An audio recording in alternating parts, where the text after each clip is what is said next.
Well, February starts this week, which means a lot of people are starting to think about tax filing season. Some probably have filed their taxes now that it's open. Paul Hood from Hood CPAs joins us for Money Monday as we dig into how you can make filing as easy as possible for yourself. Paul, good to see you. Good to see you. All right, so we talked a little bit about this last week. Let's go into it more. Walk us through some of the documents that people need to file their taxes. Where do you get those documents? Well, so the documents you for sure need is anything that's sent to the IRS, W-2s, 1099s for investments, 1099s for your mortgage, 1099s for interest income. If you're self-employed, 1099s for the business. Now, people need to know is just because if you're self-employed you don't get a 1099, that doesn't mean you don't have to report your income. That's just something that the IRS does for matching. So any documentation like that.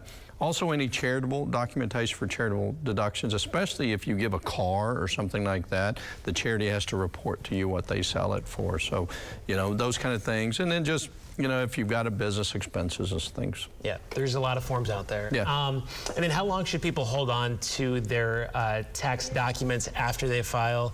How many years typically do you tell people? Well, so the actual documents themselves, we tell people 7 to 10 years. Even though the statute of limitations for the IRS to adjust your return is only 3 years, if they think there's a substantial understatement, they can go 7, or if there's fraud, they can go forever. The actual documents, we typically say 7 to 10.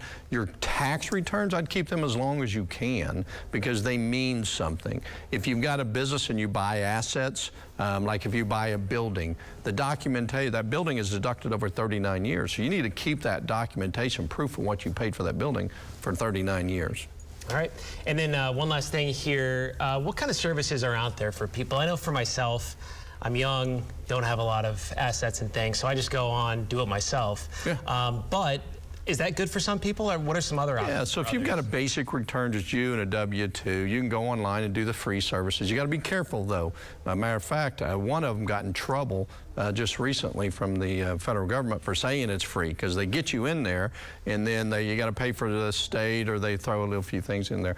I think a lot of VITA programs at the libraries are for lower income people that need help. They're still out there. Okay. All right, Paul, thank you so much. We appreciate it. Appreciate it.